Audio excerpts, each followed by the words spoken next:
ஆன்மீக உறவுகள் அனைவருக்கும் என் அன்பான வணக்கங்கள். 3/3/2025 நாளைய தினம் அற்புதமான ஒரு நேரம். நம் கடனை அடைக்கக்கூடிய அற்புதமான ஒரு நேரம், மைத்திர முகூர்த்த நேரம். இது நிறைய பேருக்கு கண்டிப்பாக தெரிந்திருக்கும். நாளைய தினத்தில் வளர்பிறை சதுர்த்தியுமே இருக்குது. ரொம்பவே ஒரு பவர்ஃபுல்லான டே அப்படின்னு சொல்லலாம். ஏன் அப்படின்னாக்கா, நம்முடைய அந்த கடன் பிரச்சனைக்கு காரணமாக இருக்கிறவங்க ராகு கேதுன்னு சொல்லப்படுது. அந்த ராகு கேதை நம்ம சமாளிக்கணும்னா நம்ம விநாயகரை கெட்டியமாக பிடிச்சிக்கணும். விநாயகரோட பாதத்தை நம்ம பிடிச்சிட்டோம் அப்படின்னாலே நிச்சயமாக நம்முடைய கடன் பிரச்சனை தீரும். விநாயக பெருமானுக்கு உரிய அந்த ஒரு வளர்பிறை சதுர்த்தியில் இந்த மைத்திர முகூர்த்தம் வர்றது ரொம்ப விசேஷமானது. நிச்சயம் நாளைய தினம் தவற விடாதீங்க. நம்ம தகுதிக்கு மீறி நம்ம வாங்கின கடன் நம்ம என்றைக்குமே நிம்மதியாக இருக்க விடாது. இதை நம்ம மனசில் நல்லா பதிய வச்சுக்கணும். வாங்கின கடனை திருப்பி தர முடியாமல் கஷ்டப்படுறவங்க இந்த மைத்திர முகூர்த்த நேரத்தை பயன்படுத்திக்கோங்க. வாங்கின கடன்லேருந்து ஒரு சின்ன தொகையை இந்த நேரத்தில் நம்ம திருப்பி கொடுக்கும் பொழுது பெரிய அளவில் இருக்கக்கூடிய எவ்வளோ பெரிய கடனாக இருந்தாலும் அது சீக்கிரமாக அடைக்கக்கூடிய வாய்ப்புகள் நமக்கு கிடைக்கும். நாளைய தினம் இந்த மைத்திரை முகூர்த்தம் திங்கட்கிழமையில் வளர்பிறை சதுர்த்தியில் வருது. இந்த குறிப்பிட்ட நேரத்தில் உங்களுடைய தொகையிலிருந்து ஒரு சின்ன தொகையாவது நீங்கள் திருப்பி கொடுக்கணும். இந்த நேரத்தில் காலை நேரத்தில் இந்த மைத்திரை முகூர்த்த நேரம் வருது.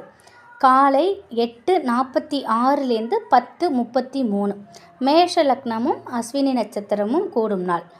8:46 to 10:33.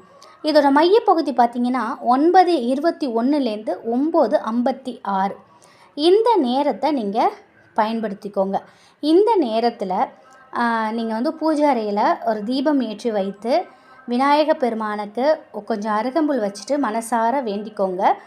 உங்கள் குலதெய்வத்தையும் நல்லா வேண்டிக்கோங்க. உங்கள் கடன் பிரச்சனை தீரணும்னு ஒரு வெள்ளை பேப்பர் எடுத்துக்கோங்க. அதில் நீங்கள் யார்கிட்ட கடன் வாங்குனீங்களோ அந்த நபரோட பேர், எவ்வளோ தொகை வாங்கியிருக்கீங்களோ அந்த தொகை, இதை எழுதிட்டு உங்களால் எவ்வளோ அது கொடுக்க முடியுமோ அந்த தொகையை அந்த கவருக்குள்ளே வச்சிடுங்க.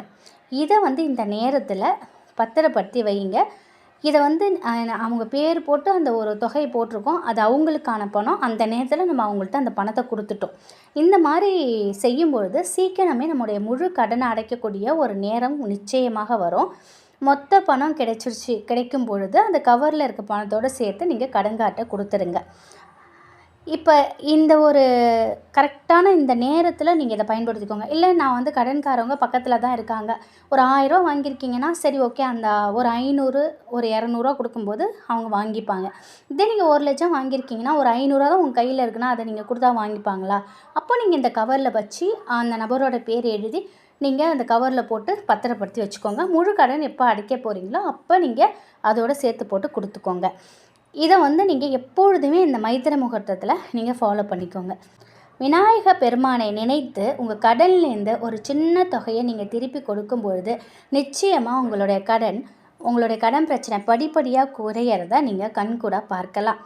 ஏன்னா கடன் அப்படின்னாலே ராகு கேது அம்சம்தான். இந்த ராகு கேதுவை சமாளிக்க விநாயகர் மட்டும்தான் நமக்கு வழிகாட்டணும்.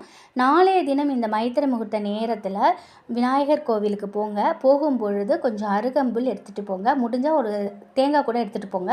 அங்கே போய் ஒரு தீபம் ஏற்றி விநாயகருக்கு அருகம்புல்லை பாதத்தில் வச்சுட்டு ஒரு தேங்காயை உடச்சி விடுங்க. இந்த தேங்காய் உடையிற மாதிரி என் கஷ்டங்கள்லாம் அடையணும் அப்படின்னு வேண்டிக்கோங்க. அங்கே அந்த இடத்துல ஒரு 5 நிமிஷமாவது உட்காந்து ஓம் க்ளீம் நமக இந்த விநாயகர் மந்திரத்தை முடிஞ்சால் 108 முறை சொல்லுங்கள். இல்லை உங்களால் முடிந்த அளவுக்கு எவ்வளோ முறை சொல்ல முடியுமோ இந்த மைத்திர முகூர்த்த நேரத்தில் நீங்கள் சொல்லுங்கள். உங்களுடைய கடன் சுமை தீரணும் அப்படின்னு இந்த மந்திரத்தை சொல்லுங்கள். நிச்சயமாக உங்களுடைய கடன் பிரச்சனை தீரும்.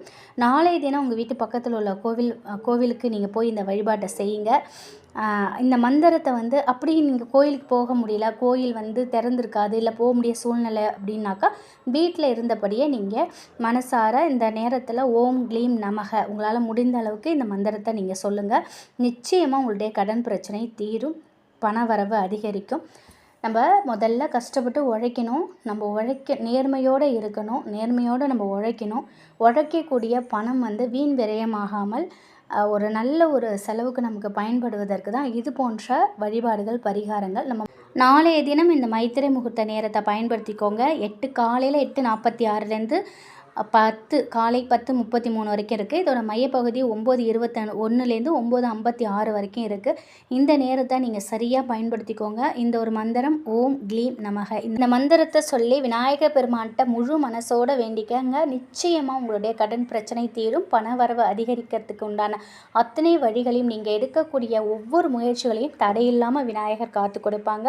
விநாயகரை முழு மனதோட நாளைய தினம் நம்புங்க. முடிந்தால் கோவிலுக்கு போயிட்டு வாங்க. இல்லைனாலும் வீட்டில் இருந்தபடி இந்த மந்திரம் சொல்லுங்கள். நிச்சயம் உங்களுடைய கடன் பிரச்சனை அத்தனையுமே தீரும். ஒவ்வொரு மாதமும் மைத்திரை முகூர்த்தம் வர நேரத்தை பயன்படுத்திக்கோங்க. நன்றி.